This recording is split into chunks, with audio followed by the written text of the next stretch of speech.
Mi nombre es Ana María Montenegro, soy artista y trabajo en Bogotá.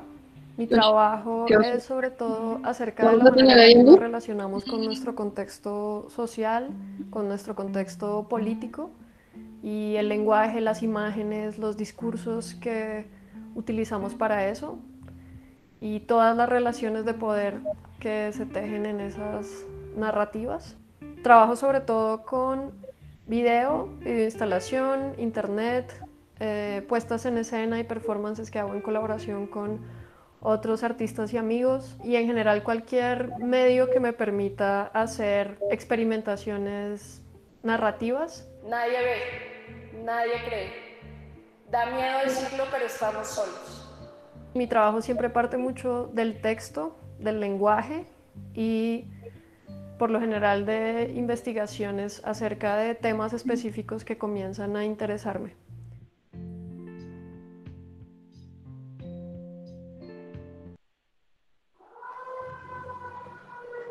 Bueno, buenas tardes. Bienvenidos a Visitando el Taller. Hoy, jueves 29 de octubre, tenemos como invitada a Ana María Montenegro. Eh, entonces, pues, Ana, no sé si quiere como hacer una breve presentación suya para empezar esta conversación. Vale. Sí, pues no, mi nombre es Ana María Montenegro, soy artista, trabajo en Bogotá, vivo en Bogotá, eh, y pues un poco lo que salía en el video, ¿no? De presentación. Pues hago mucho video, instalación, trabajos como con puestas en escena y performance y cosas para internet. Y también doy clase en la Universidad de los Andes y he dado clase en varias universidades, de arte, sobre todo. Eso. Muy bien, Ana. Pues bueno, pues este programa se llama Visitando el Taller, Ujú, pero con el paso de los capítulos nos hemos ido dando cuenta que no todos tienen un taller, o no, por lo menos un taller como lo entendemos tradicionalmente, ¿no? ujú. Cosa que pone un poquito como en duda o desestabiliza nuestro, el nombre de nuestro programa. Eh, pero pues quería preguntarle, y como ese es como la invitación que le hacemos a la gente cuando les decimos que va a haber un nuevo visita al taller, Ujú. eh, es que nos cuente cuál es su taller. O sea, muéstrenos su taller. Vale, pues mi taller en realidad es mi computador, yo creo. Es decir, yo nunca he tenido, sí he tenido talleres, pero pues nunca los he como necesitado, digamos. Yo trabajo mucho, pues en mi casa, en el computador sobre todo, y pues me gusta mucho como estar en los lugares donde van a suceder los trabajos, ¿no? Casi que más bien desplazarme hacia esos lugares y estar ahí, trabajar ahí, estar mucho ahí. Eh, entonces, pues sí, definitivamente, digamos, si tuviera que decir cuál es mi taller, pues yo diría que es sobre todo donde en realidad trabajo, pues es como en el computador, es donde hago muchas cosas. En el computador, obviamente, me refiero como a Internet, no al computador, ¿no? Pues como que Internet es sí, la ventana al mundo, ¿no? De todos. Y pues eso es, obviamente es como lo que más utilizo yo también. Eh, y sí, yo creo que es más, que tengo más, es como una relación con los lugares en los que se desarrolla cada proyecto, ¿no? Entonces, pues podríamos decir, por ejemplo, que el último proyecto que hice, que fue en Odeón, pues el taller fue Odeón, ¿no? Pasé mucho tiempo allá. Entonces, o en la película de Gabriel, que estábamos hablando ahorita, pues pasé mucho tiempo en Cúcuta y en esa región con Gabriel, ¿no? Entonces, en realidad, como que es el taller se mueve dependiendo del proyecto. Sí. Súper, buenísimo. El taller móvil. Bueno, Ana, pues yo creo que, pues conociendo como su trabajo, porque pues la conozco desde chiquita, Sí. eh, y pues leyendo y revisando su página web, pues ahí uno puede pues leer como cuáles son como los intereses que usted tiene al Ujú. acercarse a las prácticas artísticas o a la práctica artística. Y Sí. en la conversación que tuvimos, pues para preparar esta conversación, usted me hablaba de como tres ejes, como que cruzan su trabajo desde chiquita. Ujú. Eh, pues por un lado en su página usted dice que le interesan los lenguajes textuales y visuales. Sí. Bueno, lo de textuales y visuales se lo puse yo. Usted dice que le interesa el lenguaje, que le interesa la memoria y que le interesa la performatividad. Ujú. Y el poder y cómo ese poder se construye a partir de ese lenguaje y bueno, a partir de ese lenguaje cómo se construye la memoria y seguramente la performatividad de esos lenguajes. Bueno, en fin. Ujú. Pero esos tres ejes que usted me decía que cruzaban su trabajo eran los experimentos narrativos o experimentos con narrativa, Ujú. las colaboraciones Sí. y el trabajo en la red, en Internet. Sí. Sí. Y pues espero que pues la mayoría de los que estamos aquí hayamos tenido la oportunidad de ir a ver la última pieza de Ana María que se llama Otra Victoria, sí estamos perdidos, que Ujú. sobre ese título tengo otra pregunta, pero eso se lo hago al final. Vale. Porque pues creo que es como, pues no sé si es porque es su último trabajo o si es porque, bueno, no sé, pero creo que es la que condensa tanto sus intereses como temáticos y conceptuales con esos tres ejes que usted percibe como que atraviesan todo su trabajo desde sus inicios hasta ahora. Ujú. Ujú. Entonces, pues, si le parece, podemos empezar a hablar de Otra Victoria si estamos perdidos, para que nos cuente cómo funcionan esos tres ejes y cómo operan esos eh, asuntos o temas que usted dice en su página que le preocupan. De una. Sí. ¿Ok? Listo. Voy a compartir pantalla. Dale. Mm,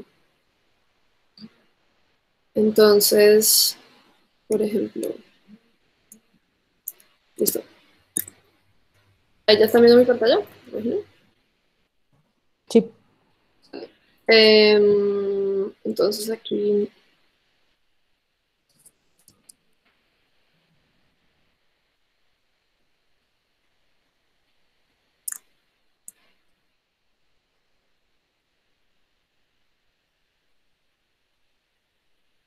a ver si hago full screen, se sigue viendo, ¿no? ¿Me imagino? Sí, sí. Listo. Vale. Bueno, entonces me parece bien hablar como de la obra en esos tres ejes que habíamos discutido. Ujú. Tal vez empezar por el narrativo. Entonces, es una obra de la que pues es difícil también hablar porque pues si uno no la vio, porque pues sí es como una experiencia, digamos, ¿no? Aunque yo Ujú. no me gusta mucho esa palabra, pero sí es como una cosa difícil de ilustrar, ¿no? Pero básicamente la obra era un recorrido por el teatro, donde se empezaba como un recorrido por estas estaciones, digamos, unas estaciones de donde pues sucedía algo, entonces la obra no era como una exposición que uno podía llegar simplemente y pues recorrerla eh, libremente, sino que esto era como un recorrido y era un recorrido pues para pocas personas, todo el teatro estaba oscuro y un poco lo que iba sucediendo en el teatro guiaba ese recorrido, todo el recorrido, entonces esto era como una película, pues que siempre fue una cosa que yo tuve clara como desde el comienzo y que siempre hablamos con Alejandra Sarria, la curadora, y con Marcia Cabrera, que dirigió toda la puesta en escena conmigo y que hace toda la obra conmigo, y con Vlad también, que hace la música, Vladimir Giraldo. Entonces, pues siempre desde el comienzo yo supe que esto tenía que tener, que era como un estar metido dentro de una película, ¿no? Y que tenía un orden y era un guión. Y nosotros vamos, aquí hay como unos, podemos ver un poco el recorrido. Sí, vamos como contando esta película con imágenes, textos, pues leemos, performance, ¿no? Como que eso es como un crescendo, ¿no? Es una cosa que se va construyendo. Entonces, ¿en qué consistía esta narrativa? Pues yo parto siempre como de unas investigaciones, no siempre, pero en muchos proyectos sí, y este pues es ese caso. Todo el proyecto parte de la muerte, del asesinato de Rafael Uribe Uribe, y pues las historias y anécdotas que hay a su alrededor y pues lo que significó ese magnicidio para el país, porque Rafael Uribe Uribe pues fue un gran líder, muy popular del Partido Liberal. Él fue el que lideró la Guerra de los 1000 días, pues bueno, que es una de la revolución, digamos, como él le decía, que terminó siendo la Guerra de los 1000 días. Después, él también lideró el proceso de paz que terminó esa Guerra de los 1000 días y se volvió congresista y se volvió un gran pacifista, digamos, después de hacer la guerra y la revolución, él entendió pues que esa guerra no iba para ningún lado y que el camino como para de verdad hacer un cambio era como en la arena política. Pero pues de todas maneras era una persona muy progresista para la época, y tenía muchos enemigos en todos los frentes del Partido Conservador, la Iglesia, el mismo Partido Liberal, porque él se consideraba dentro del Partido Liberal pues alguien muy radical. Entonces él tenía muchos enemigos y parte de esta investigación fue descubrirlo a él. Digamos, yo sabía un poco lo que todos sabemos de Rafael Uribe Uribe, lo que a uno le enseñan en el colegio, pero pues en esta investigación yo lo conocí a él y me di cuenta pues que es un personaje fantástico, ¿no? Y que es un gran escritor y que era pues un político increíble, y también la obra se vuelve un homenaje a él. Pero narrativamente, digamos, a mí lo que me empiezan a interesar son dos cosas. Una, como dos películas que giran alrededor como de este asesinato, que lo hicieron Galarza y Carvajal, pues dos artesanos con hachas, un, un día como a la mitad del día en la Plaza de Bolívar. Y son dos cosas. Una es que sobre este magnicidio, que fue una gran tragedia para el país, como el primer gran magnicidio del país en el que después lamentablemente empezamos a tener esta gran tradición. Pero entonces una de las cosas que a mí me interesaba era una película que habían hecho que hicieron los hermanos Di Domenico, que eran como los pioneros, unos de los pioneros del cine aquí en Colombia. Esta cosa tiene muchas primeras cosas, ¿no? Entonces es el primer magnicidio y supuestamente la de Colombia, digamos, y también de la historia como moderna de Colombia. También en la película que hicieron los hermanos Di Domenico sobre su asesinato, se considera el primer largometraje documental que se hizo en Colombia. Y esa película, yo lo que sabía es que había sido censurada y destruida porque los directores de la película habían puesto a los asesinos de Rafael Uribe Uribe en la película, ¿sí? Y esa era una cosa que siempre me había interesado mucho y era una cosa que quería investigar mucho. Entonces, esa primera película se vuelve como una intuición muy fuerte de la que parto. Y en la investigación también me encuentro con este libro de Anzola Samper que se llama ¿Quiénes son? Anzola Samper era un amigo de él, un abogado, un discípulo, digamos, una persona muy joven, tenía como 23 años. Cuando asesinan a Rafael Uribe Uribe, pues todo el mundo sabe que detrás de estos artesanos o detrás de estos sicarios, pues hay una mano negra muy fuerte pues, de la gente que quería matar a Rafael Uribe Uribe. Y él hace como una investigación paralela a la de la fiscalía del momento, en la que demuestra, pues y es un libro de 280 páginas, ¿no? Una novela policíaca, ¿sí? De 280 páginas en la que él demuestra que da todas las pruebas de que detrás de este asesinato, pues estaba el Partido Conservador, el Partido Liberal y los jesuitas. Y ese libro parece una película también, ¿no? Es como la película que no se hizo y que nunca se ha hecho sobre ese asesinato de Rafael Uribe Uribe, ¿no? Y también hay una cosa que es muy importante en toda esta, pues, en toda esta investigación que yo hago alrededor de esto, que para mí es muy importante, y es que yo empiezo como a identificar como, eh, como hacer unas relaciones entre la manera en la que se llevó a cabo ese asesinato, la manera en la que se habló de ese asesinato, la manera en la que se intentó representar en esta película y la manera en la que hoy en día pues matamos en Colombia, y digo matamos pues porque la exposición tiene una premisa y es que nosotros como espectadores también somos cómplices de esto, eh, a nuestros líderes sociales y cómo digamos que ese asesinato haya quedado en la impunidad, pues sienta como un precedente de que esa estrategia funcionó, ¿sí? Porque todo el mundo sabe, es como un chisme a voces, pues, de que eso no era así, pero pues así se queda, entonces funciona. Después viene el asesinato de Gaitán, que también pasa a la misma hora, a la 1 de la tarde, y un poco es la misma historia. Y este modus operandi, digamos, de poner a unos sicarios al frente y poner como este show al frente, entre más gente lo vea mejor, pues A más plena luz del día. a plena luz del Eso día. es increíble. Sí. Eh, pues más fácil va a ser ocultar a los autores intelectuales. Y toda la obra también parte como de ese juego de palabras que a mí me interesaba mucho entre autor intelectual y actor armado, ¿sí? Autor intelectual y actor armado. Entonces, cuando yo empecé a pensar este guión, yo pensaba, siempre supe que iba a ser, pues, o sea, obviamente estaba el riesgo de que Marcia no aceptara, pero en mi cabeza, pues la obra siempre fue con Marcia, ¿no? Y un poco actuando, haciendo como el papel, ella hacía el papel de actor y yo el papel de autor, ¿sí? Y pues sabía que durante todo el guión iba a haber este juego también de la actuación, de hablar sobre la actuación y hablar sobre ser el autor también de algo, ¿no? El autor de una idea eh, y el actor pues de una acción, ¿sí?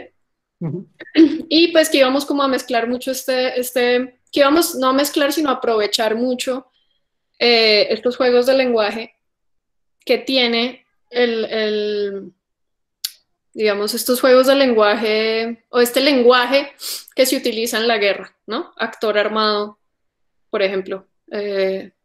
Sí, digamos, la arena política, el teatro de la guerra, ¿no? Como todas estas ideas pues, que también están ahí, no es una casualidad. Entonces, a partir de eso, pues yo empiezo como a generar este guión que, pues, que tiene como el reenactment de la película, digamos, ¿no? Como la película muda del momento y lo que pasaba en ese momento. Es como una narración de lo que no sabemos porque no tenemos las imágenes porque la película se destruyó, pero es como un reenactment, digamos, o como yo me imagino que no solo era la película, sino como se sentía la película para el espectador. Y bueno, también ahí hay una investigación, es decir, no es algo que yo me inventé porque sabemos de la película, porque como fue tan controversial y se censuró, pues había muchas, pues no muchas, pero hay artículos de prensa hablando muy mal de la película. Entonces así es que se ha podido como reconstruir a partir de la prensa, ¿no? Que en ese momento pues había muchos periódicos. Entonces, por eso se ha podido como reconstruir. Entonces, pues yo parto como de esa reconstrucción, pero pues hago como por ejemplo, le doy nombre a los capítulos, ¿cierto? De la película, etcétera. Y bueno, y ahí no quiero hacer como spoilers, pero digamos, empezamos en la película y después tenemos como en en nuestro guión también como mental, eh, pues después venía como una parte que era más teatro, ¿no? Como empezar en cine y después veníamos como a una cosa del teatro y después, digamos que esta parte siempre la llamamos la indagatoria, ¿no? La indagatoria, como unos capítulos. Y todo eso pues va haciendo estas relaciones que a mí me interesan mucho entre lo que sucedió en ese asesinato y la actualidad. con respecto al genocidio en el que estamos actualmente de líderes sociales y excombatientes de las FARC y con la crisis del proceso de paz, ¿no? En la que estamos también. Sí. Eso como o sea, haciendo como un resumen un poquito burdo, pues porque la cosa es larga y dura como unos 40 y pico de minutos. Entonces, pues bueno, es como difícil también no extenderse, ¿sí? Eso en cuanto a la parte como narrativa y en cuanto a la colaboración, pues por ejemplo, este es un clarísimo ejemplo pues como, claro, yo empiezo con una intuición y empiezo como con una investigación y pues se van uniendo amigos, pues en este caso amigos muy queridos al proceso y empezamos a construir este guión juntos. Entonces, pues Marcia fue fundamental, pues desde el comienzo yo siempre la tuve como, la imaginaba como un personaje mientras escribía este guión. Y ya con ese texto, pues fue que yo fui con Marcia al espacio y con Vlad también. Vladimir hizo toda la música, todo el sonido y en vivo manejaba sonido, video y luces, que era una cosa pues tremenda. Y con Marcia y con Vlad allá, pues construimos toda la puesta en escena. Digamos que ahí hay un paso súper importante de tener estos textos y tener esta idea y tener esta estructura y ya como que materializarla en un espacio. Pues hay una traducción ahí tremenda que, pues que esa dirección de Marcia fue fundamental, ¿no? Ahí, pues el texto cambió muchísimo, claro, la gran estructura se mantuvo, pero pues en ese trabajo de hacer esa puesta en escena con ella es donde yo siento pues que la obra se cristaliza, ¿no? Se concreta. ¿Sí? Ana, sí, una pregunta. Sí. Bueno, primero buenas tardes a Cecilia que acaba de llegar. Muchas gracias, buenas tardes. Buenas tardes. Ese proceso de colaboración, en ese proceso colaborativo también participó Alejandra, por ejemplo, Alejandra Sarria, ¿o no? La curadora de Odeón. Claro. ¿Nos puede hablar un poco cómo opera ese, digamos, como el papel del curador o del espacio en ese proceso de creación suyo, pues, por ejemplo, en esta pieza? Sí, es fundamental, ¿no?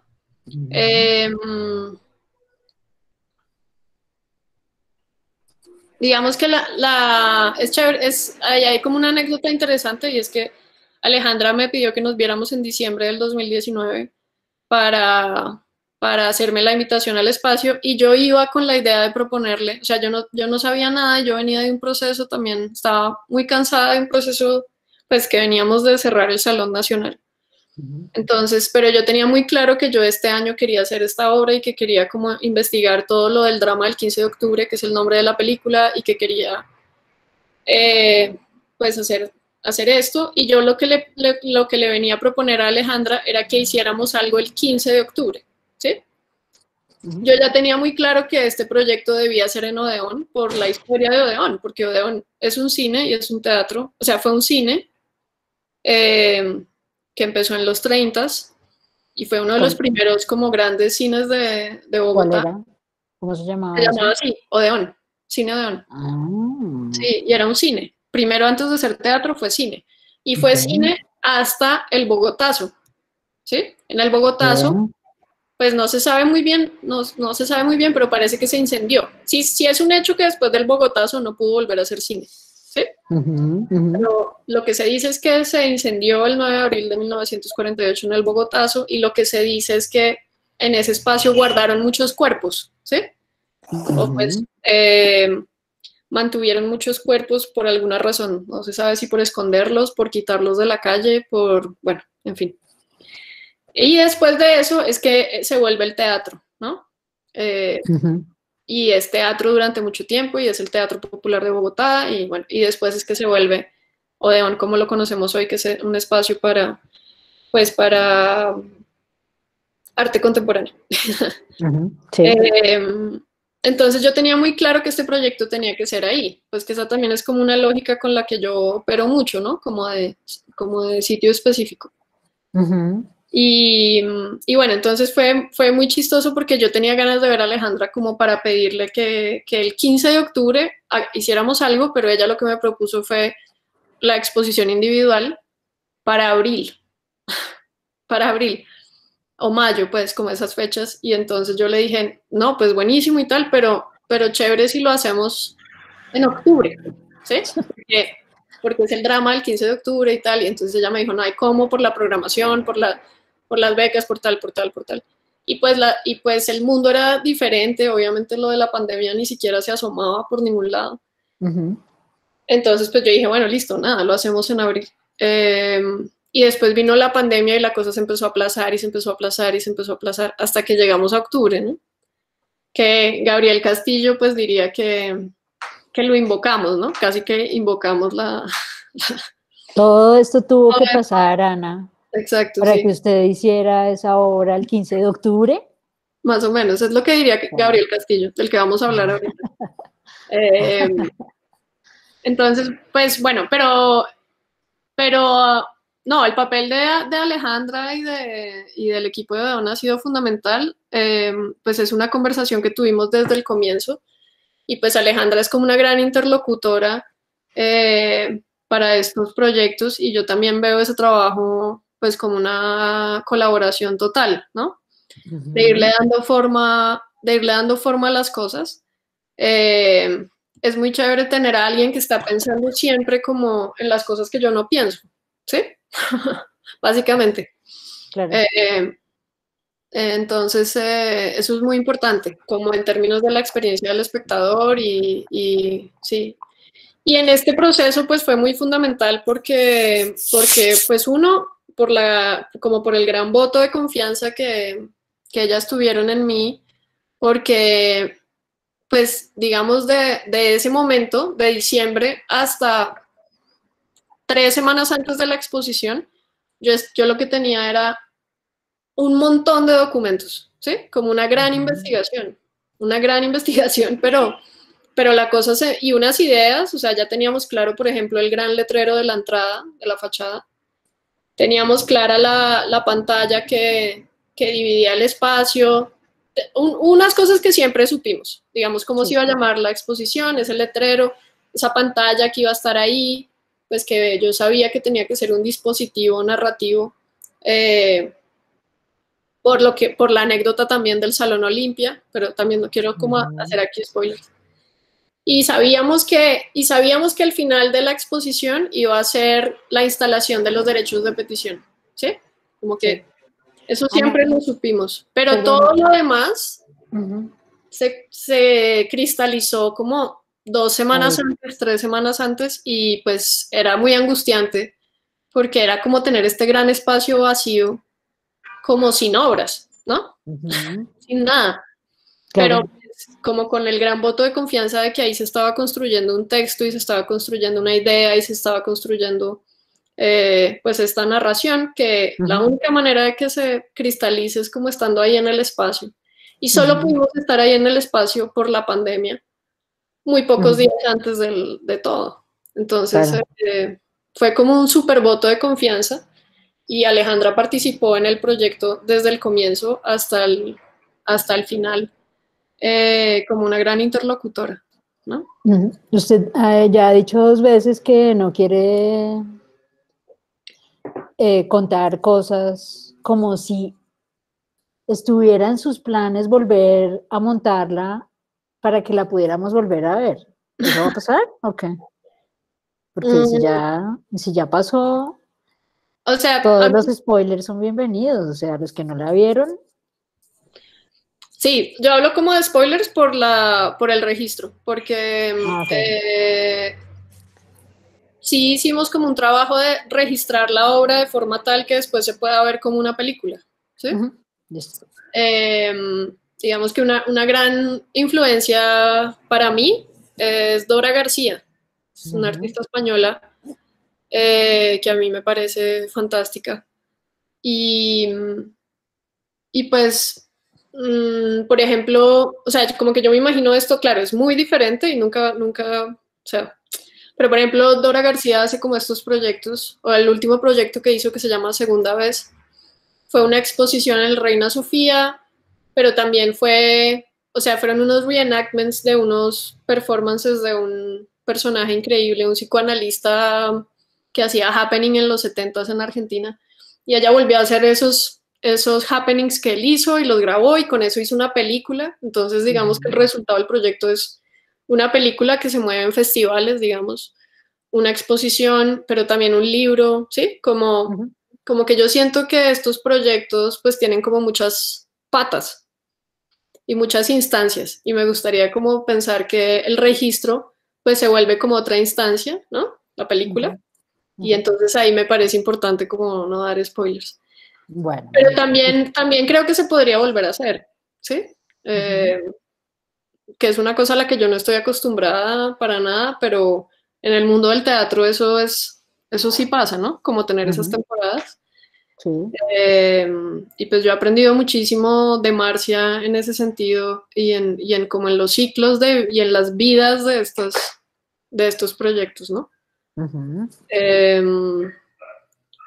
La pregunta es si se podría hacer en un espacio que no sea Odeón. Eso estaba pensando. Creo que no.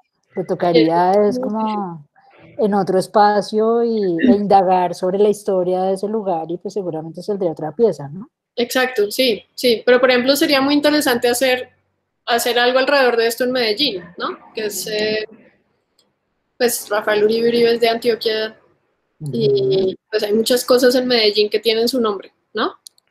Entonces, eso podría ser interesante, pero sí creo que sería otro proceso, otra investigación, digamos, otra... pues sí, como que eso iría por otro lado, ¿no? Bien. ¿Y cuál es el papel de... perdón, siga. Nos falta internet, ¿no? Sí, como eso le iba a preguntar. ¿Y internet qué? ¿Cómo está ahí? Pues sí. Yo sé, pero cuéntenme. Sí, entonces aquí... Este proyecto, de hecho, este proyecto que está todavía online y se pueden meter y todavía se utiliza y llegan mails todos los días, o más bien se envían mails de él todos los días, se llama ¿Quiénes son? Está alojado aquí, es un proyecto web y está en quieneson.espaciodeon.com. Y básicamente, también es un poquito enredado de explicar, pero es como una máquina de derechos de petición. Cuando uno entra, uno se encuentra un formulario dirigido a la Fiscalía General de la Nación. Uno pone su nombre, su cédula, bueno, tal, de dónde está, y lo que hace esto es mandar un derecho de petición a nombre de uno a la Unidad Especial de Investigación de la Fiscalía, preguntando por los autores intelectuales y los motivos de el asesinato de un líder social o de un excombatiente, de una lista que nos hizo el favor, pues Somos Defensores estuvo todo el tiempo asesorándonos en el proyecto.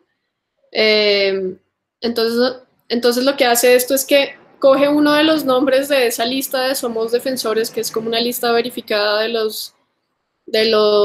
pues del genocidio, ¿no? De los líderes sociales que han sido asesinados. Entonces esto automáticamente pone un nombre de esa lista, porque esto va en orden, ¿sí? O sea, si lo demandamos ya, sería Carlos Alberto Barón. Y el lugar donde sucedió ese asesinato y la fecha, y le pregunta a la fiscalía directamente, pues, quiénes son los autores intelectuales del delito, por qué lo hicieron y qué acciones concretas ha llevado a cabo la Unidad Especial de Investigación para desmantelar las organizaciones que llevan a cabo estos asesinatos. ¿Por qué? Porque desde el acuerdo de paz, en el acuerdo de paz se creó la Unidad Especial de Investigaciones de la Fiscalía, que es para detener, digamos, entre comillas, este fenómeno del genocidio de líderes sociales y de excombatientes. Y eso está muy claramente estipulado, pues quedó creada con el decreto, ¿no? Entonces es una cosa que nosotros podemos exigir y es la entidad, digamos, a la que nosotros como ciudadanos tenemos derecho a preguntarle por estos asesinatos, ¿no? ¿Por qué se está haciendo y quiénes son?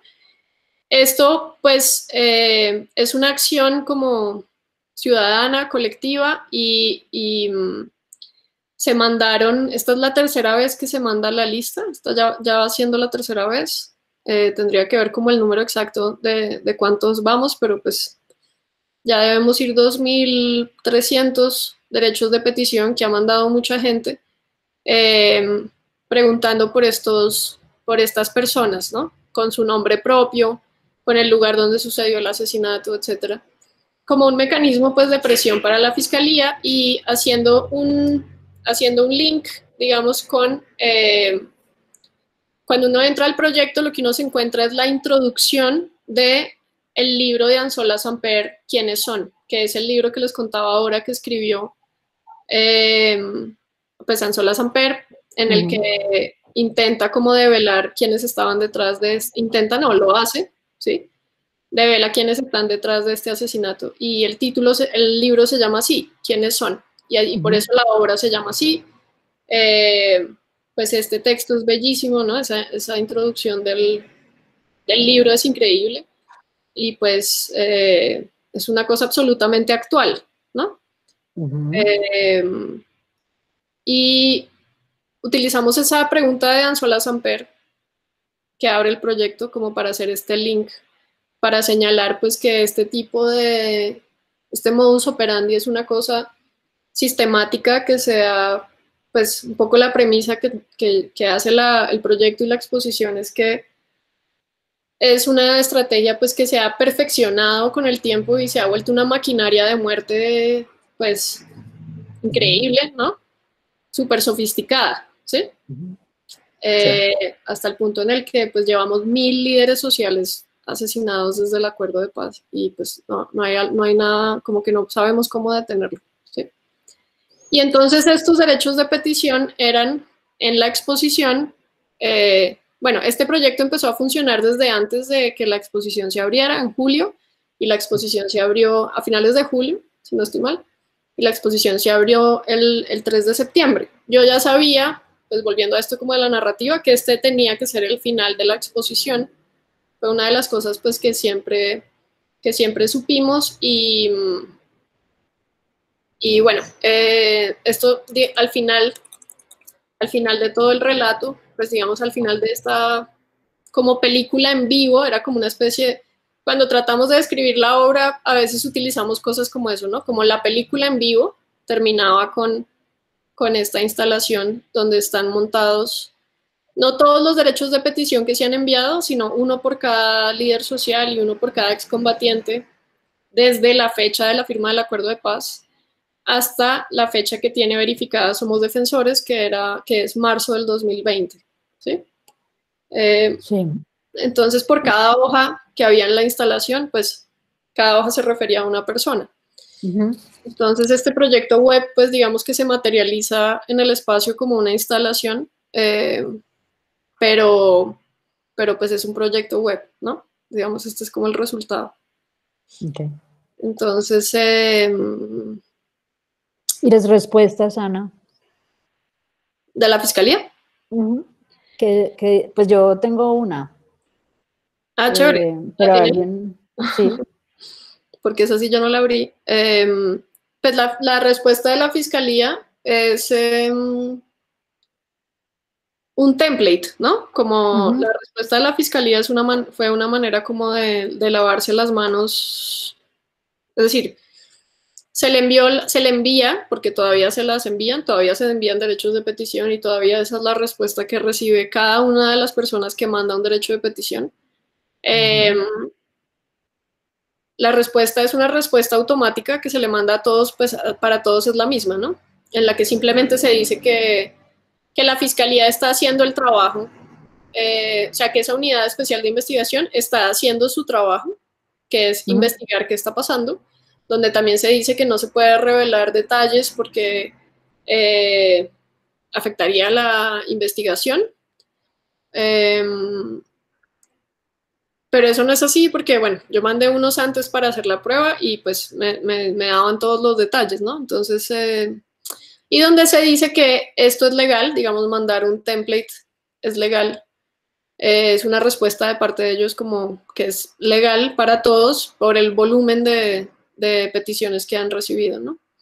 Entonces es como una manera de, pues, de salirse del problema. Y también es interesante pues que nosotros en el derecho de petición les decimos literalmente, este es el trabajo de ustedes, ¿no? Aquí les decimos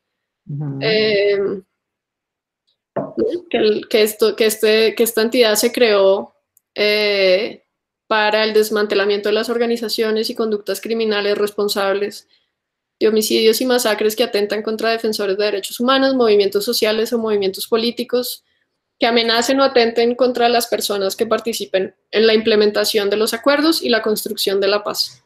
Y ellos nos responden diciendo... eso mismo, exactamente eso. lo mismo, sí.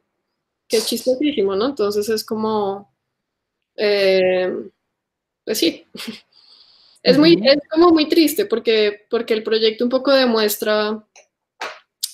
Pues el proyecto demuestra lo que le pasó a Anzola Samper, que lo que le pasó a Anzola Samper pues es algo que sigue pasando.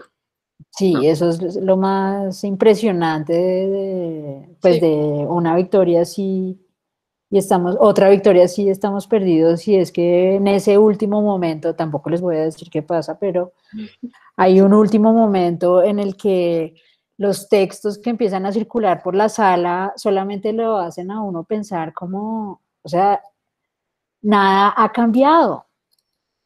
100 años después estamos exactamente en el mismo punto. Sí.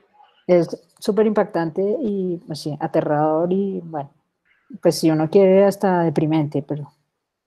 Claro, y ese siempre fue un tema y era una cosa que hablábamos mucho con Marcia, ¿no?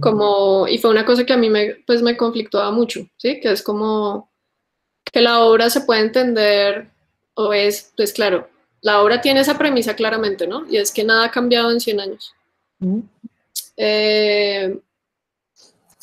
Pero también, y no solo que nada ha cambiado en 100 años, sino que estamos más graves, como en una situación más grave que nunca, y pues es una cosa que puede como leerse como una cosa muy pesimista, ¿sí? Obviamente. Pero es que no hay lugar al optimismo, ¿no? También es como un llamado, pues la obra también busca como estremecer un poco, ¿no? Es un llamado también a la acción, ¿sí? Exacto. Como que, pues no es una cosa que simplemente sea contemplativa, ¿no? No es como una cosa que, pues eso intentamos hacer, ¿no? Es una cosa que no sé cómo decir eso, se deleite o que observa la situación, o sea, como que se queda por fuera del asunto, usted como artista, digamos, porque además usted sale ahí, ¿no? Usted sale en esa película y usted habla y eso, pues, no sé, yo creo que uno lo puede entender como... Sí, como la negación de esa posición del artista que solamente está observando y como que denuncia eso que está pasando allá, pero pues su labor es esa únicamente. Claro. Y, o sea, que es como un poco como la posición esa cósmica, ¿no? Sí. Como yo estoy acá por fuera del sistema solar, por fuera de todo, pero eso sí lo veo todo, ¿no? Sí, claro. Entonces, ves que no hay una posición. No, y eso es fundamental, eso que usted dice. Es decir, por un lado sí siento yo que, a ver, también es un espacio que teníamos que generar, que nos hace falta como un espacio de duelo, ¿no? Sobre todo en un momento en el que estamos rodeados como de tanta muerte, ¿sí? Sí. Es una cosa que también en la que Marcia insistía mucho y yo estoy de acuerdo, o sea, además de este genocidio tan bárbaro en el que estamos, la crisis del proceso de paz, pues la pandemia, ¿cierto? Y además lo que iba pasando a medida que hacíamos la exposición, porque nos tocaba actualizar las cifras cada semana, ¿sí? Creo que empezamos con 43 masacres, el texto inicial tiene 43 masacres, y el último día íbamos en 63, ¿entiendes? Y fuimos metiendo los datos pues de la masacre de la policía en Bogotá, ¿sí? Entonces, era un espacio de duelo como para muchas cosas que yo creo que es necesario, Por otro lado, sí creo que había un llamado a la acción, que era importante, y por eso ese era el final los derechos de petición tenían que ser el final, porque era como la acción colectiva, y como un llamado a la acción pues, que yo creo que si yo esperaba que la obra moviera una sensibilidad, ¿no? La gente que lo ve, para como ese llamado a la acción. Por supuesto, para apoyar el proceso de paz, ¿no? Uh-huh. No, en la obra en ningún momento se critica el proceso de paz, ¿no? Sino pues que se habla de lo necesario que es. No, y y cuando... que es muy clave es esto que decía usted, como de estar ahí muy presentes, ¿no? Como que nunca fue una opción para nosotros que la exposición se volviera una cosa virtual, por ejemplo. ¿Sí? Uh-huh. Que era como una discusión que se tenía mucho, ¿no? Como cómo podemos volver este proyecto como una experiencia virtual, no sé, un recorrido, ¿no? Un poco como lo que se hizo con otros proyectos. Pero pues yo tenía muy claro que eso no podía pasar con este proyecto, que yo tenía que estar en el espacio un poco como exponiéndome también, ¿sí? Uh-huh. Y Marcia también, ¿no? Era como una cosa que debía ser una cosa así, muy, muy viva, ¿no? Sí. Un texto como muy vivo, hablando de toda esta gente muerta, ¿sí me entienden? Claro. Pues porque son un montón de fantasmas, es una cosa que está muy cargada. Uh-huh. Rafael Uribe, Anzola Samper, Galarza y Carvajal, y después todos los líderes que mencionamos, ¿sí? Como que sí era una cosa que tenía que tener como una vida en el espacio, digamos, que me parecía como muy, muy importante, y pues esta cosa del actor y el autor, Uh-huh. ¿no? Como que el juego del autor, una de las razones también por las que yo sabía que tenía que estar ahí era porque yo era el autor de la obra, ¿no? Uh-huh.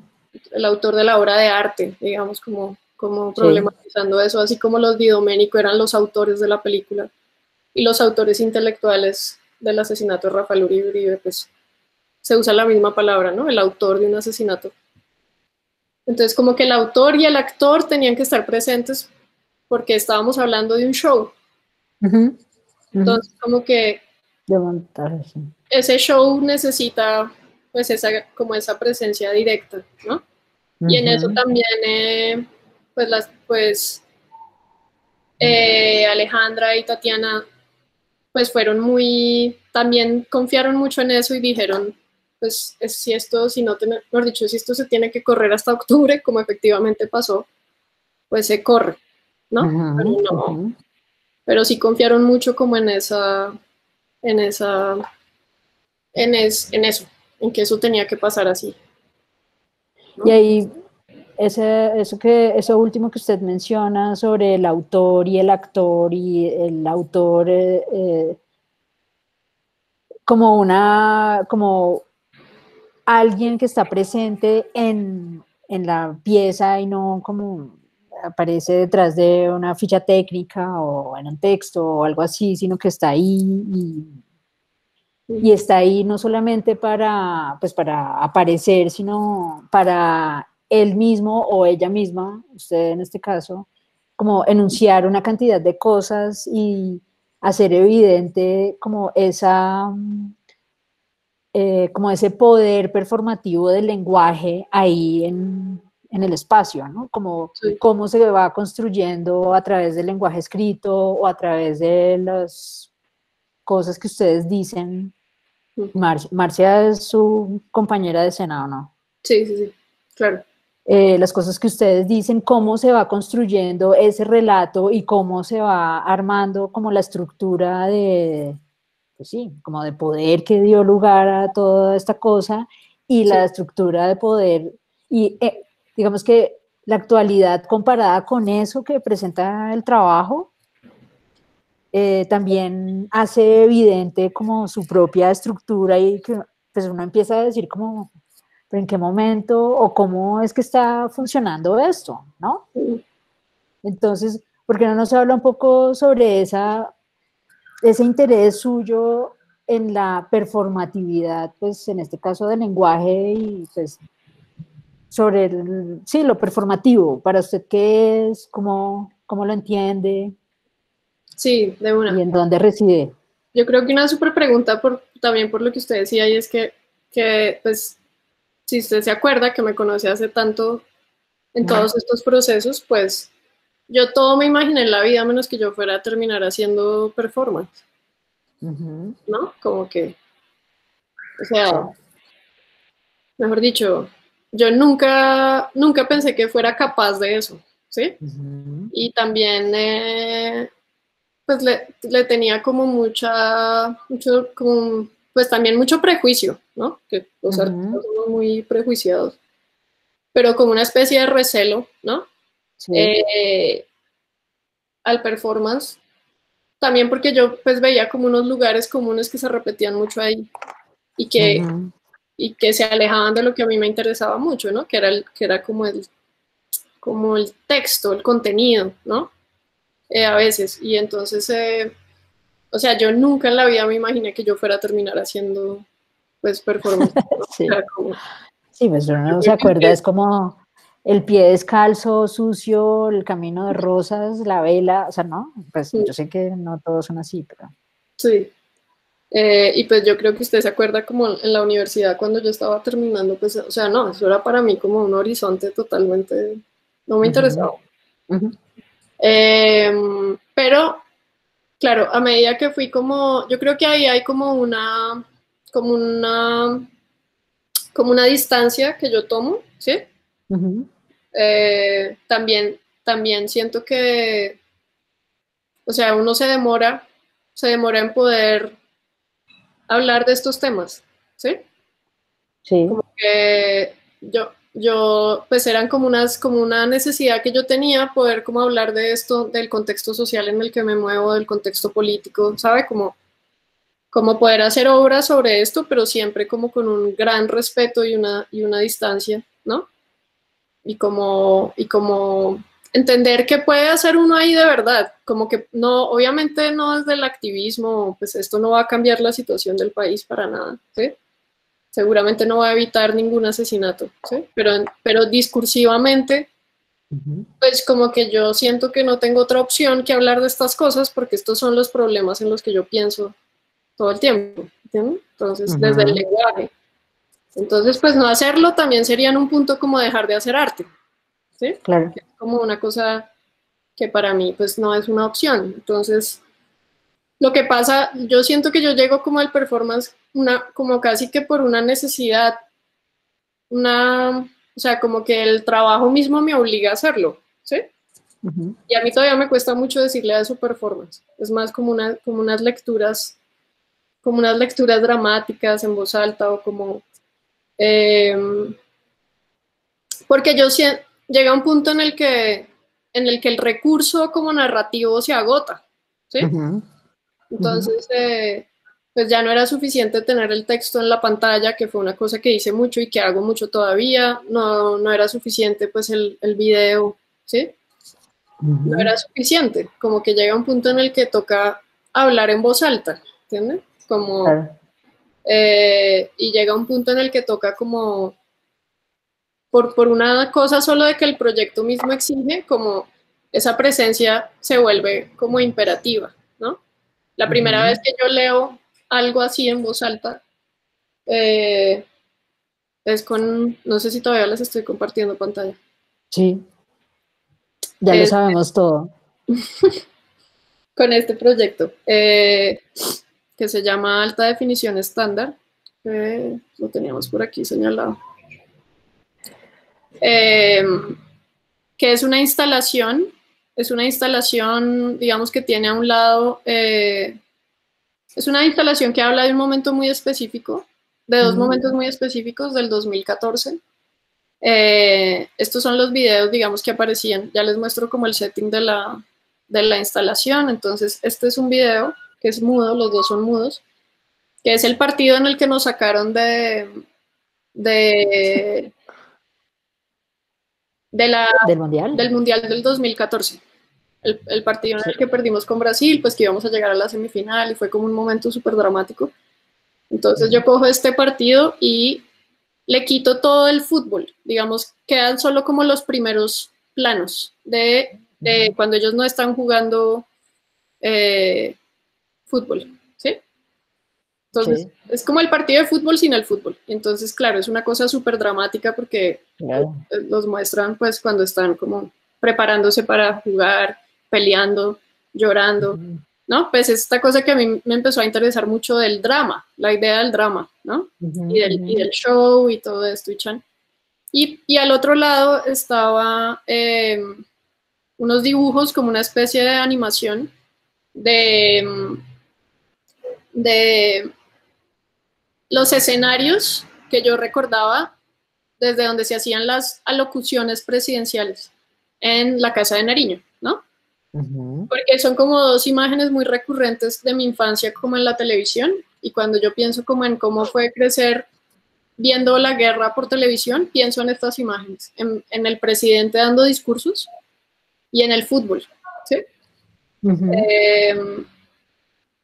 Y bueno, digamos que, por ejemplo, esta animación, pues es como ese ejercicio de recordar esos sets de todos los presidentes desde que yo nací hasta, esto es hasta Santos, hasta el segundo periodo de Santos.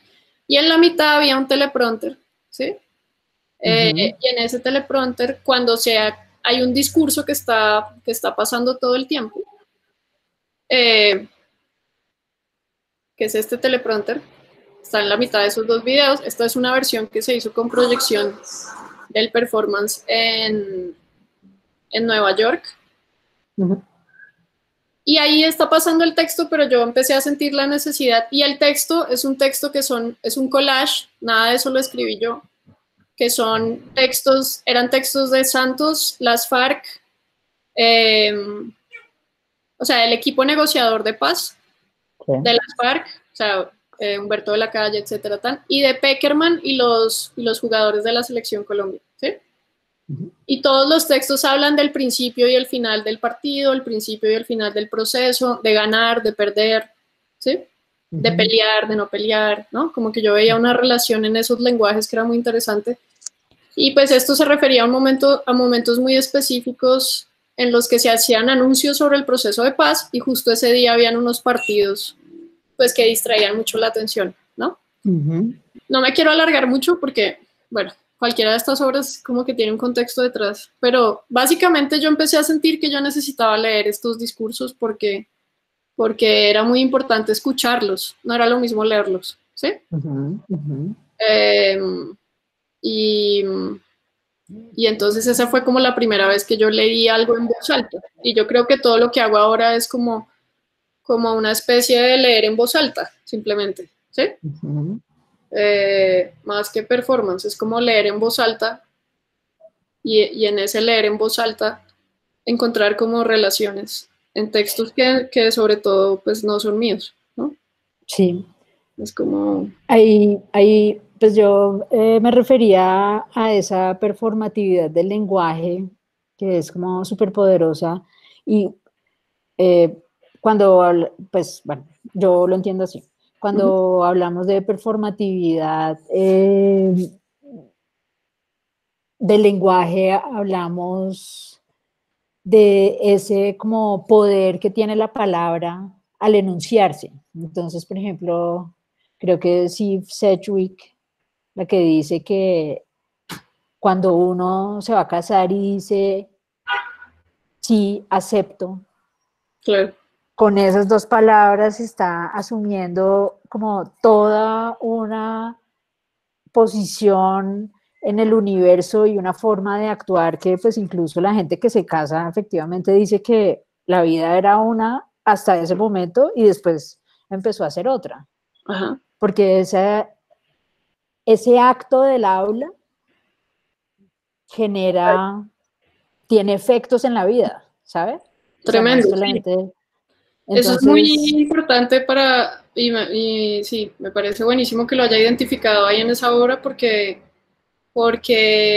eso es muy importante lo pienso mucho, mi trabajo, ¿sí? Por eso el derecho de petición. Sí, porque todo el tiempo hay eso. El derecho de petición, pues, es un documento legal con el que uno puede, o sea, nosotros podríamos empezar un proceso para entutelar a la fiscalía, ¿no? Claro, porque no respondió de fondo, ¿cómo es? Respuesta final y de fondo. Exacto. Sí, como que eso de que los documentos, digamos, tienen ese poder de acción, como ese poder performativo. Por ejemplo, es una cosa que también le digo mucho a mis estudiantes, ¿no? Que es como, ustedes tienen como un superpoder, que es el superpoder del artista y sobre todo el superpoder del estudiante de arte, ¿sí? Porque así como a como uno dice sí cuando se casa y eso desencadena un montón de acciones que usted no puede evitar, ¿sí? Pasa la cosa al revés. Cuando uno dice que es artista, uno automáticamente tiene como unas licencias. Es un poco payaso, ¿sí? Como que claro. Si usted está haciendo un mural en la calle y usted dice que es artista y muestra el carnet de la universidad, ¿sí? Es diferente a si usted dice como, no, pues yo soy administrador de empresas y, ¿no? Los artistas tenemos como unas licencias, nos podemos dar como unos lujos.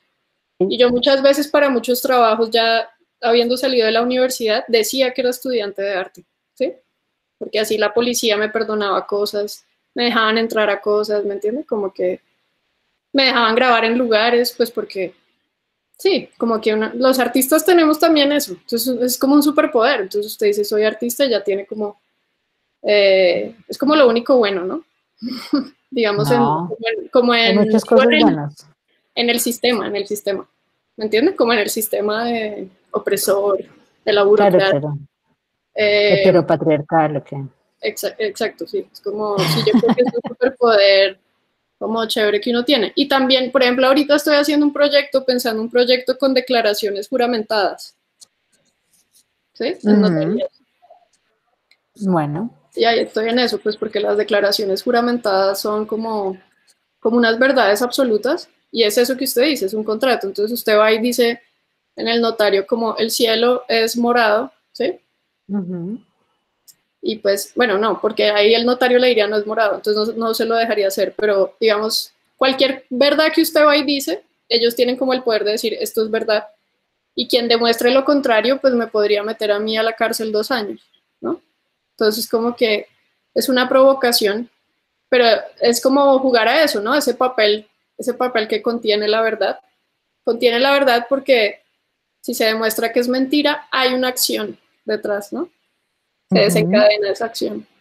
Entonces, sí, yo creo que eso es muy importante y me alegra mucho que lo haya podido ver en la obra, ¿no? Porque es sí.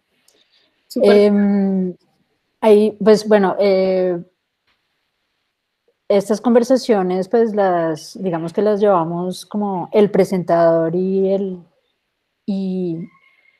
el invitade, pero pues si cualquiera de las personas que está acá tiene preguntas para Ana o algo, pues puede hacerlas. Pues vamos a seguir como hablando, pues porque aunque otra victoria sí estamos perdidos, creo que condensa buena parte o creo que todos estos como ejes y temas que le interesan a Ana, pues también puede resultar interesante hablar de otras piezas, por ejemplo, como ese mediometraje, sería eso, Gabriel, o bueno, no sé qué rumbo quiere que tome esta conversación, ¿o no? No, chévere, de una. ¿Sí? De una, Gabriel, sí.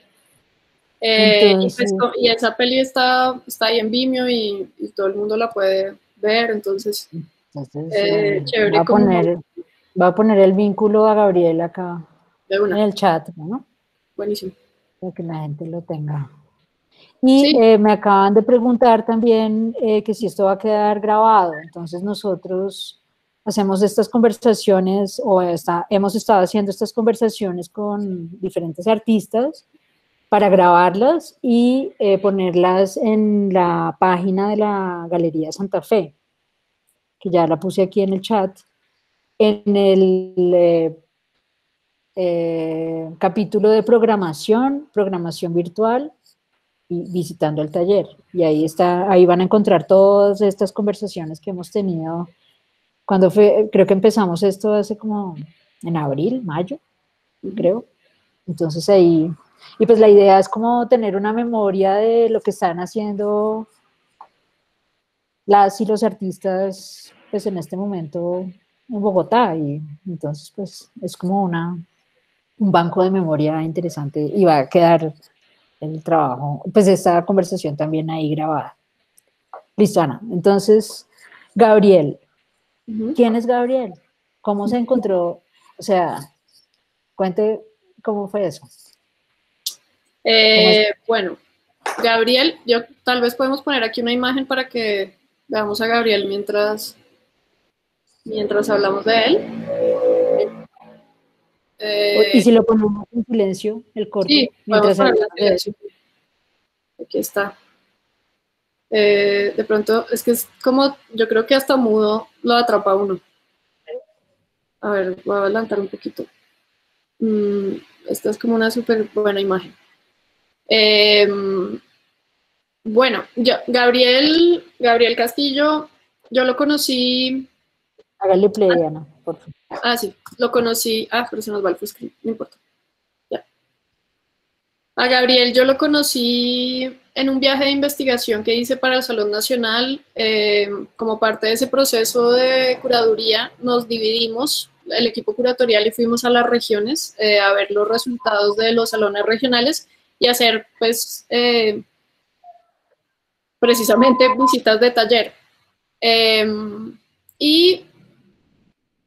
Y sí, esto tiene mucho que ver con el taller, de hecho, porque yo creo que fue en esa conversación sobre el taller que hubo como un clic instantáneo entre Gabriel y yo, porque a mí me interesaba mucho esa región, porque había hecho un proyecto antes, estoy muy interesada, digamos, en muchas situaciones que se dan en la frontera entre Colombia y Venezuela, y pues, bueno, hay muchas cosas que suceden alrededor y tengo ahí grandes amigos.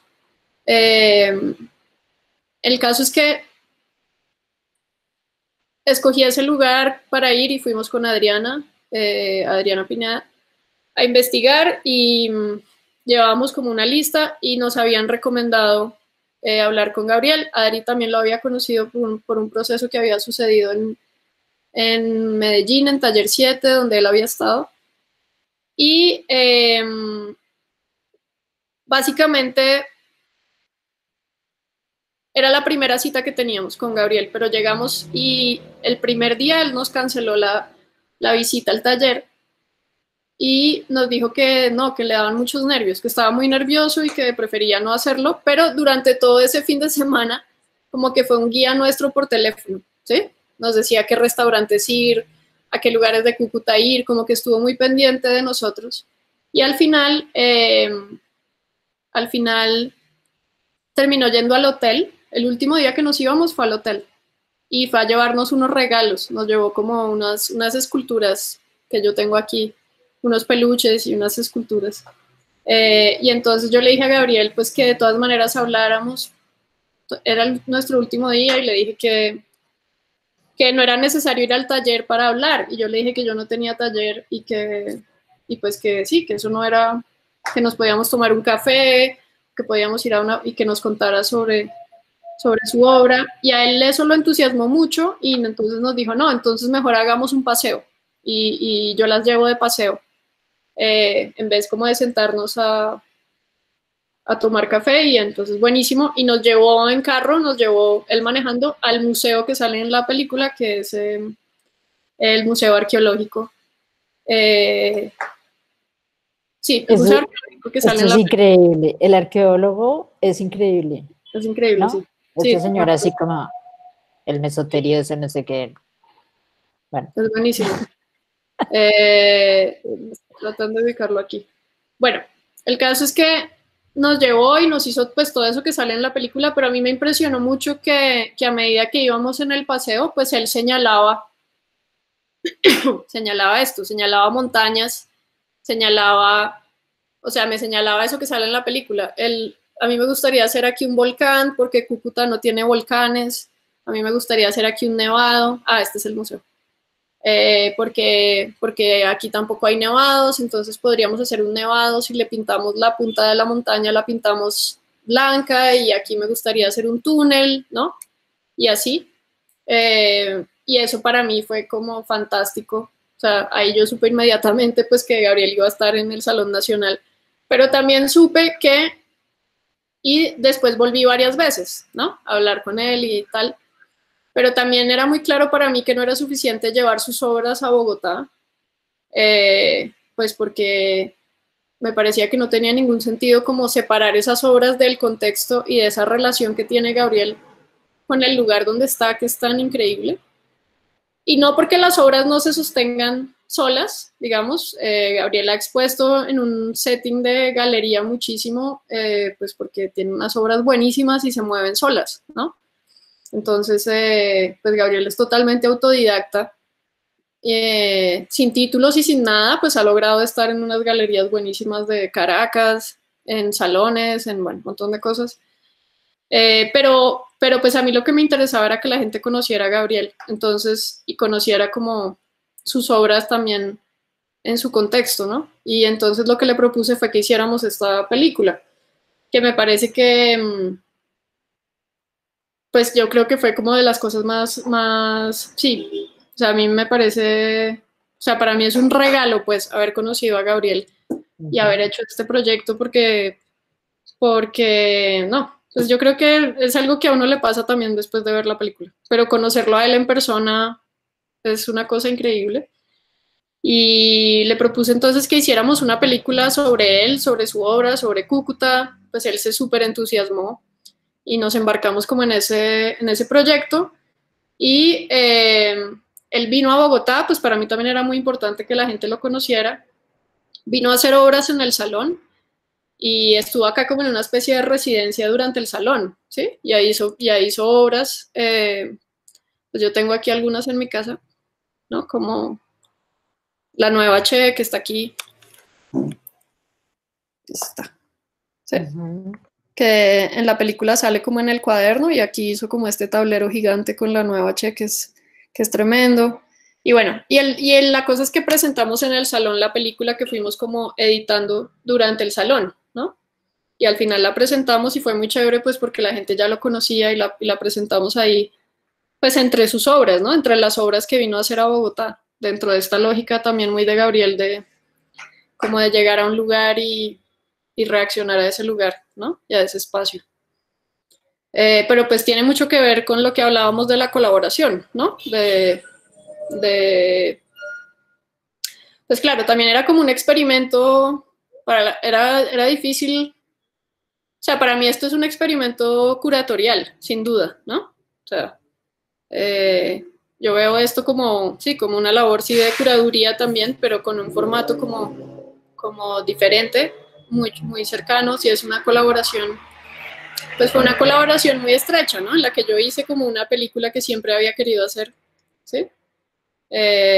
Y pues mostrar, como, mejor dicho, siento que los dos encontramos ahí un lugar, ¿sí? Gabriel y yo, como que los dos encontramos ahí un lugar en esa conversación que tuvimos que fue tan fluida y tan divertida, ¿no?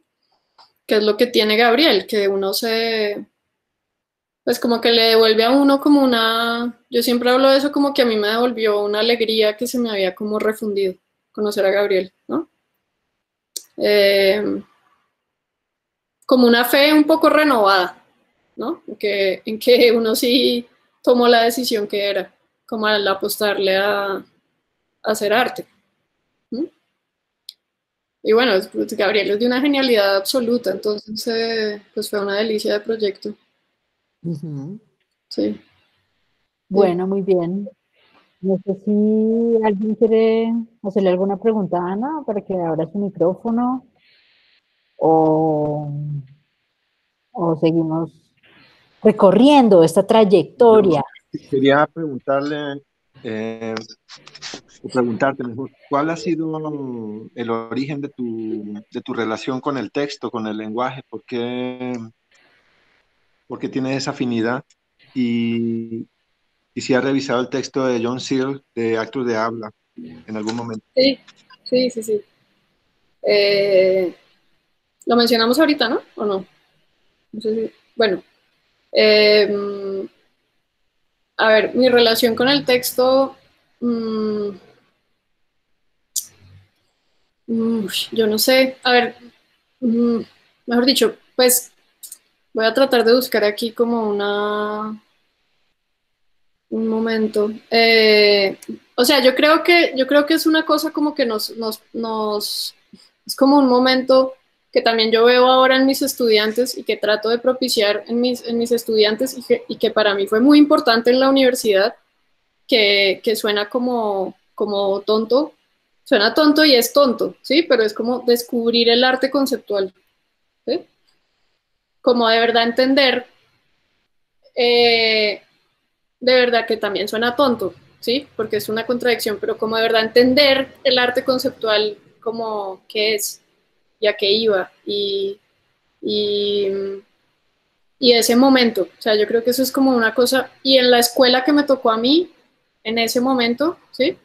Era como, pues tuve como la fortuna de tener unos profesores que podían reinterpretar esos modos que hacer del arte conceptual y aplicarlos, ¿sí? Al video, ¿no? Como a cosas que no eran solamente, por decirlo así, porque esto también es una barbaridad, como trabajos con texto, ¿no? Eh, entonces eso para mí fue muy importante y fue como un momento de crisis, que yo creo que es un momento de crisis que tenemos todos o bueno, pues que mi generación y pues cuando uno es como, viene como con unas expectativas del arte y se da cuenta pues que es otra cosa.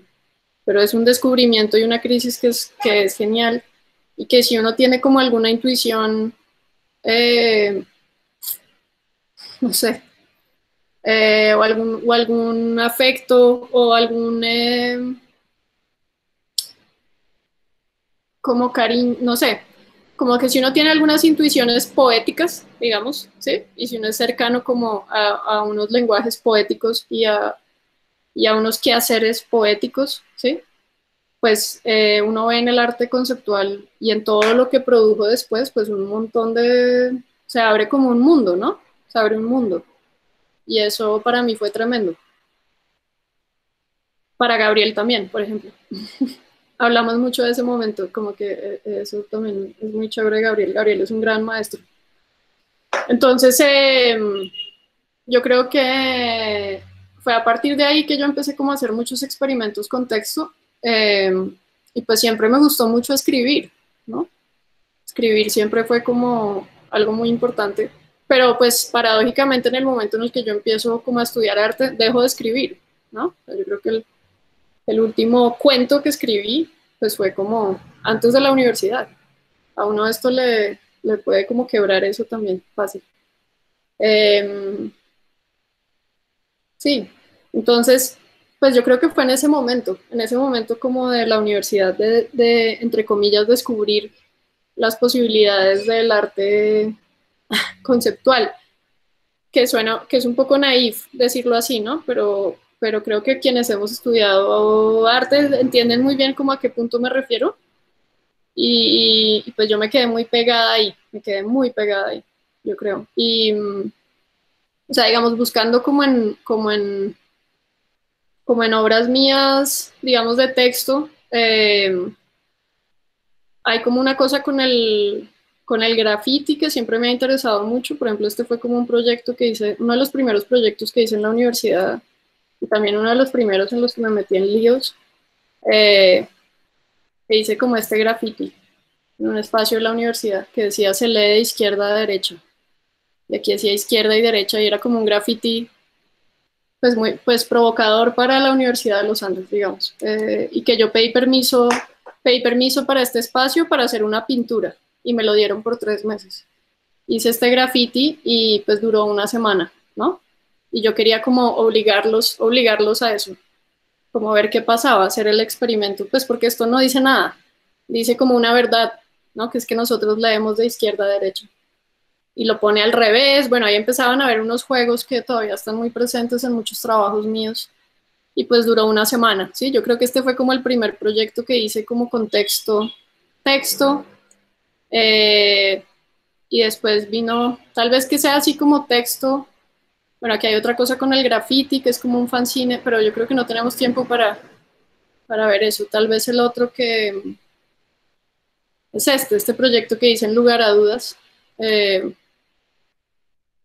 que tenía este texto en la vitrina, que simplemente decía el espacio que hay entre la última letra de la palabra anterior y la primera letra de la palabra siguiente, que era pues un texto que describía simplemente como el espacio que hay entre las palabras y lo que eso significa. O sea, era un texto que para mí hablaba del silencio y de lo que entendemos por silencio y bueno, como muchas cosas, y pues era un texto que era como una sombra, ¿no? No estaba ahí dibujado, sino que operaba como una sombrita, así como la sombra de este árbol.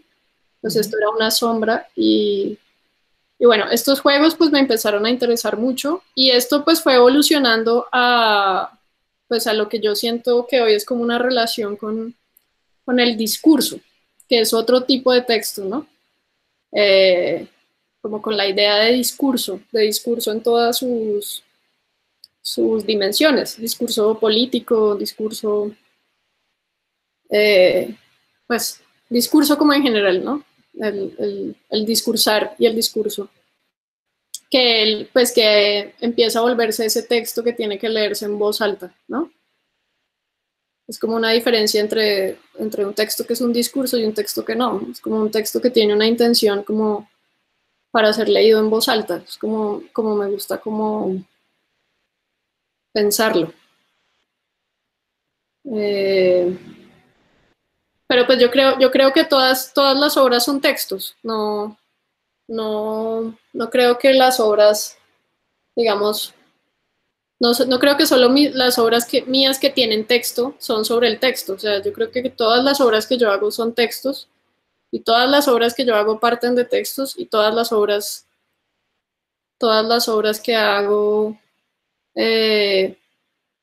pues son como una excusa para hacer textos también, ¿no? O como la manera en la que yo he encontrado de poder escribir sin escribir, ¿no? Porque Pues, no. Sí. por ejemplo, el permitido rayar, usted lo hizo para la exposición inaugural de la Galería Santa Fe, alquilada CD2, que se Sí, llamaba Textos Visibles, Audibles y Legibles, exacto, sí. que emulaba una exposición hacía 10 años en la Galería Santa Fe, pues, que tenía ese mismo nombre, Sí, ¿no? sí. Y el Sí, permitido rayar todavía está ahí montado en la todavía nueva propia la galería. Galería Santa Fe, Sí, porque en lleva el acá. centro de documentación. Es uno de los textos del acervo de la Sí, galería. sí, y se está demorando. Espera. Es que la base de datos, yo creo que ya hay que hacerle aquí un mantenimiento. Ya. Sí, y ahí siguen llegando, ¿no? Siguen llegando sin parar. Claro. Sí, pero ¿sabe que yo no tengo una fotico de la galería? Ahora que lo pienso, solo de la web. Pero sí, esta fue una pantalla que instalamos en esa exposición y la gente se metía a este sitio web y mandaba textos y es una pantalla de LEDs, pues que en ese momento estaba puesta en la exposición, ahora está puesta en la biblioteca de la galería y pues todo se manda, ¿no? Todo lo que se manda, pues sale, digamos. Y pues era un trabajo como sobre la forma del texto, pues porque esas pantallas de LEDs, que son como las pantallas de LEDs de Transmilenio, digamos, pues se sienten como muy institucionales. Entonces, pues uno puede decir cualquier cosa y nadie le va a quitar una pantalla a uno de una pared diferente a si uno hace un graffiti, ¿no? Creo que todas las veces que yo he hecho un graffiti en una exposición me lo han quitado de una manera u otra. Entonces, esto era como hacer el experimento contrario, ¿sí? Como, pues, una cosa donde cualquier persona puede decir absolutamente lo que quiera, no se pregunta ni siquiera nombre, o sea, si uno quiere poner el nombre lo puede poner, si no, no. Y todo pasa, es como una cosa de que no tiene filtro, pero pues está como sujeto a esta forma y a esa pantalla de LEDs. Y pues también como que yo nunca muestro la pantalla de LEDs porque me parece chévere que la gente tenga que ir a buscarla, ¿sí? Que tenga que ir a buscarla, sí. Entonces, por eso simplemente se enuncia, ¿no? Que está allá, ¿dónde está? Y pues uno tiene que ir como a preguntarla y a buscarla, que eso también me parece chévere. Pero sí, también, pues yo sí trabajo mucho, o sea, claro, esa pregunta por la autoría también siempre me ha interesado mucho, ¿no? Como que, pues ninguno de estos textos es mío y en Otra Victoria sí estamos perdidos, pues ninguno de esos textos es mío, ¿sí? Pero pues claramente hay como un texto que se arma entre ellos, ¿no? Digamos, que pues un subtexto, un metatexto, ¿no? Como un discurso también, un statement, pues todas esas formas del texto que me interesan tanto. Pues yo creo que esto es como que el texto es la materia de todos los artistas en realidad, ¿no? No creo que sea como una cosa exclusiva mía. Yo creo que lo que a mí pues me interesa mucho es como esa cosa narrativa, ¿no? De buscar como otras, la pregunta como de cómo poner un texto en el mundo hoy, ¿no?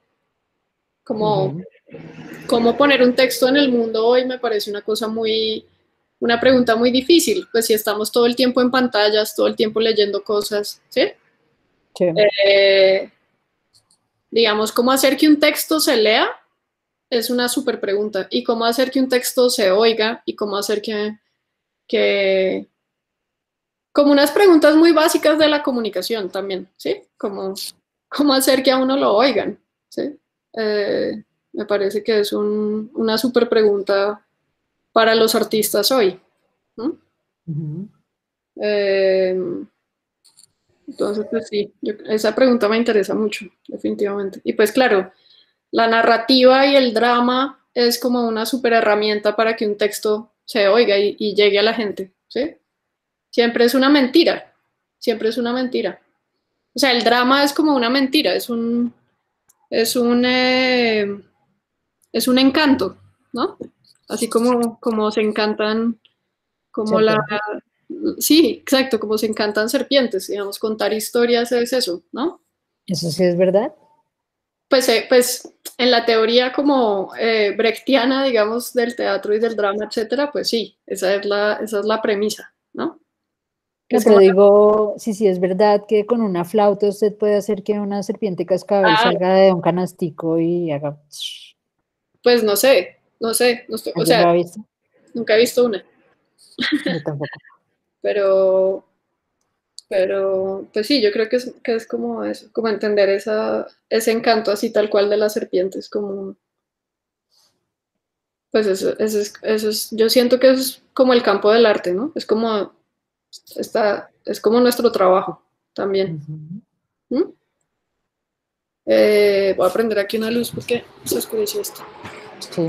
Bueno, pues no sé si alguien quiere hacer otra pregunta o vamos cerrando ya. Disculpa, una última pregunta. No sé si Claro, es que dale. llegué tarde a la conferencia. No sé si ya lo tocaron, pero y tampoco sé si esta pieza la hizo ella o no. Pero me parece una pieza que desarrollaste con Tania Candiani. Sí, No sé si podrías ahondar un poco en esa pieza y comentar cómo fue el proceso, cómo la desarrollaron. claro. Esa pieza se llama La paradoja del cuervo. Está aquí. Listo. También la voy a poner como mute.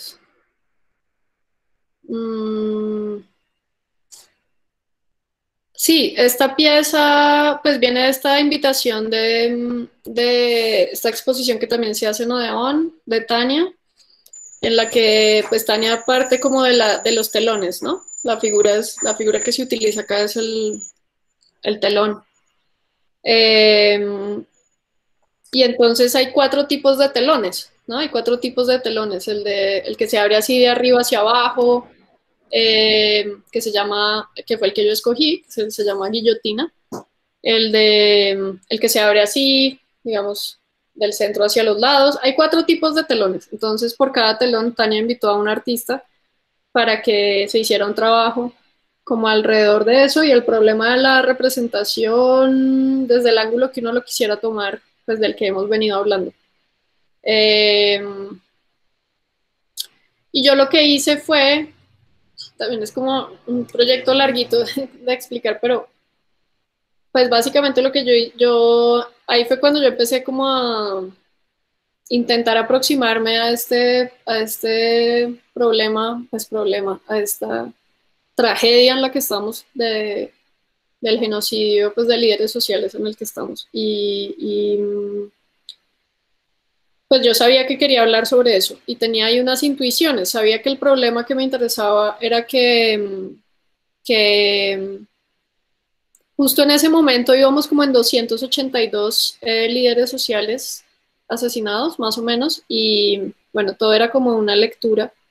Empezaba como una lectura y es un texto que yo hacía alrededor de el problema, digamos, de en qué momento, en qué número, en el muerto número qué, esto iba a empezar a ser un problema como que el gobierno se iba a empezar a tomar en serio, porque en ese momento la discusión era si esto era una cosa sistemática o no. Y pues ya íbamos en 280 y todavía no era una cosa sistemática para el gobierno, eran como puros líos de faldas. Entonces mi pregunta era como, ¿cuántos muertos se necesitan para que le demos un nombre a esto? Toda la obra era como sobre el problema de nombrar y sobre el problema de contar, ¿sí? Y sobre el problema de definir, digamos, sobre el problema de definir algo. Por eso se llama la paradoja del cuervo. Entonces y ahorita pues explico eso, pero yo lo que hacía era que hacía un texto en el que cogía testimonios de líderes que habían sido amenazados, de familias cercanas, cosas de la prensa, o sea, de nuevo textos que ninguno era mío.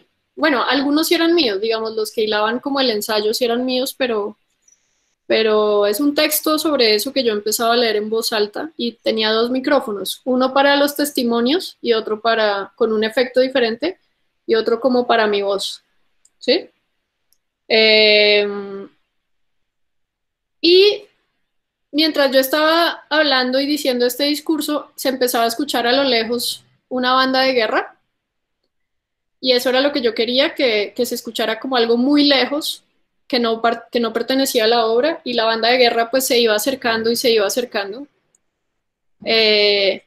Y pues se empezaba a oír más duro y más duro, y de repente la banda entraba al espacio, ¿no?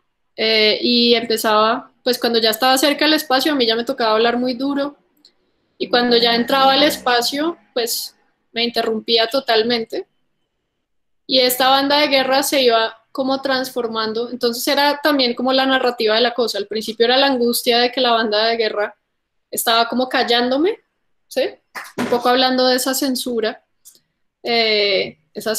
pues de no querer hablar del problema como lo que es, pero en un momento esta banda de guerra se transformaba en lo que yo quería que fuera como una canción de punk, ¿no? Como una canción de protesta y una canción de punk. Y estos chicos que eran del Colegio del 20 de Julio, de la banda filarmónica del Colegio del 20 de Julio, que son increíbles, habíamos trabajado en esa canción, ensayamos varias veces, y entonces ellos de repente me acompañan en el escenario y empezamos todos como pues a cantar esta canción, ¿no? Que termina como en esta protesta, ¿sí? Y entonces esta pues fue un súper proyecto. Pasó una sola vez ese día. También estuvieron Marcia y Vladimir conmigo. Marcia dirigiendo también todo, dirigiendo la puesta en escena, dirigiendo a los chicos. Y Vladimir hizo el arreglo, o sea, yo le pasé la letra de la canción y él la compuso y ensayó con los chicos. Entonces pues también fue una colaboración increíble y súper estrecha. Eso fue, así fue pues la invitación, ¿no? Fue como que nosotros hicimos un trabajo dentro de otro trabajo, que pues salió buenísimo. Y pues tal vez si a lo que te referías era como cómo nació el proyecto, pues fue la invitación de Tania con esta provocación del telón, sobre todo como esa sí, esa provocación del telón y bueno, no, eso fue, como empezar a pensar eso.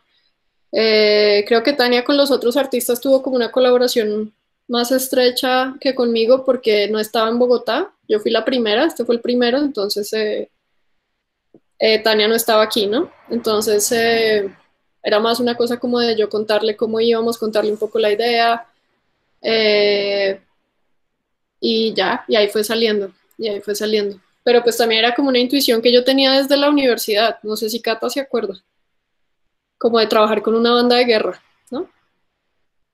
Que me encantan, No, pues me encantan, me no me encantan. acuerdo de eso. Sí, me encanta cómo Pero, suenan y me encanta. Como que yo en la universidad tenía esta idea como de disgregar una banda de guerra por toda la universidad, que nunca ujú. me lo dejaron hacer, obviamente.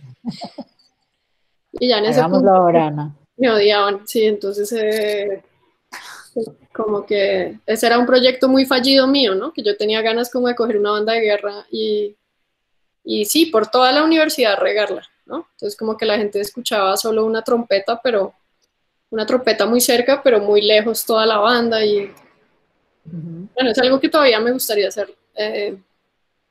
Todavía me gustaría hacer. Bueno, Ana, eso. Mm, una última, pues yo creo que ya vamos cerrando. sí, Una última pregunta. sí. Eh, ¿Cómo así que otra victoria sí? ¿A qué victoria se refiere? Eh, ese texto es un texto que se le atribuye a Pirro, al emperador Pirro, ¿sí? Ujú. La victoria pírrica. Exacto. Son las Ujú. guerras pírricas. Las guerras pírricas son las guerras en las que, pues, en teoría gana un bando, pero pues ninguno gana. Ujú. Porque lo que pasó con Pirro, pues la anécdota, que seguramente es inventada, pero digamos lo que sobrevive es que él vio volver a su ejército que había ganado la guerra, pero eran 4 soldados, ¿no? Como 4 pelagatos, y pues él al ver que todo su ejército había sido diezmado, dijo, otra victoria sí y estamos perdidos, ¿no? Como diciendo, Claro. esto no vale la pena. Ajá. Y desde ese momento, pues a todas las guerras donde se pierde mucho de los dos bandos se les llama guerras pírricas o las guerras que no valen la pena, ¿sí? Ok. Entonces ese texto, pues es un texto que a mí me parece que une los dos momentos, el momento de la obra eh, al que nos referimos mucho durante la obra, que es el final de la Guerra de los Mil Días y el proceso de paz de la Guerra de los Mil Días que firmó Rafael Uribe Uribe, ¿no? Ujú. Porque él en muchos momentos dijo que después de esa guerra que fue tan cruenta, donde murió tanta gente que no sirvió para nada, pues él una y otra vez aseguraba que en Colombia nunca iba a volver a haber guerra, ¿no? Sí. Después de eso, o sea, que habíamos quedado como curados. Claro que él en unos textos se intuía que ese proceso como que culturalmente nunca aterrizó, entonces que Ujú. probablemente a él le daba mucho miedo, tenía un miedo, en muchos textos se siente ese miedo que él tenía porque se volviera a la guerra, ¿sí? Eh, entonces, pues ese texto se refiere a eso, digamos, a ese discurso de Rafael Uribe Uribe y a esa idea, eh, bueno, o sea, pues ahí en la guerra de los mil días nadie ganó, ¿no? Digamos, se llegó a esa tregua, pero pues fue una guerra pírrica totalmente, ¿no? Esa guerra de los mil días. Y todavía más pírrica porque ese proceso de paz no funcionó, ¿no? Como que uno puede hacerle todo el tracking al conflicto armado colombiano y pues nace en la guerra de los mil días, ¿no? Y antes. Ujú. Ujú. Entonces, pues fue una guerra que en realidad nunca terminó, ¿sí? Entonces se refiere como a la victoria de terminar la guerra, pues que no pasó. Y se refiere obviamente también como al proceso de paz en el que estamos, ¿sí? Como Ujú. eh, un poco, pues ahí sí siendo como un poco, o sea, pues, ¿qué tal esta paz? ¿Sí? Como, Sí, exacto. pues, ¿qué tal esta paz? ¿Qué tal esta paz en la que van 250 excombatientes asesinados, no paramos pues, de matar gente? O sea, ¿qué paz? ¿Sí? Entonces, como Ujú. logramos firmar ese acuerdo de paz, menos mal lo logramos, ¿cierto? Y está ahí en el papel, pero pues, o sea, otra paz así y, mejor dicho. ¿sí? Más perdidos. Exacto, sí, entonces es como, pues siento yo que es como un sentimiento como un desasosiego, ¿sí? Como un desasosiego que creo que conecta los dos momentos de la historia, Ujú, ¿sí? ujú. Muy bien. Eh, y pues que habla de esta guerra pírrica. Entonces es como un texto que conecta esos dos momentos de la guerra de los 1000 días y este proceso de paz también muy ficticio en el que estamos ahora, pero que de todas maneras tenemos que, pues que depende de nosotros que no sea ficticio y que no se quede en el papel, ¿sí? Ujú, Pero también, pues, habla como de que es la misma guerra, ¿entiendes? Como ujú. son dos momentos, pero en realidad es el mismo momento. Es un momento que no ha terminado nunca, ¿no? Exacto. Entonces, pues bueno, eso es como lo que hay detrás de ese Sí, pero, texto, pues que ujú, yo quería que hiciera como una resonancia con muchas partes de la obra, ¿no? ujú. Como con el discurso del final, con el libro de Anzola Samper, ¿no? Porque pues se demuestra que quienes mataron a Rafael Uribe Uribe, pero no se hace nada, ¿entiendes? Ujú. Y así, o sea, es como un desasosiego, ¿no? Que se repite y se repite. Sí. Bien. Bueno, pues no sé si alguien quiere hacer otra pregunta o si ya pues cerramos y pues le doy las gracias a todas las personas que nos acompañaron hoy. Los invitamos al próximo de visita en el taller, que será, no sé, en 15 días aproximadamente. Y también, pues queríamos el próximo 12 de noviembre. Y también queríamos aprovechar esta oportunidad, darle las gracias a Ana por esta pues, conversación buenísima. Gracias. Eh, quería contarles que lanzamos la semana pasada, el viernes pasado, una nueva convocatoria que se llama el Festival de las Artes Valientes, que se va a poner en escena sobre la avenida Caracas, entre calles 13 y 26.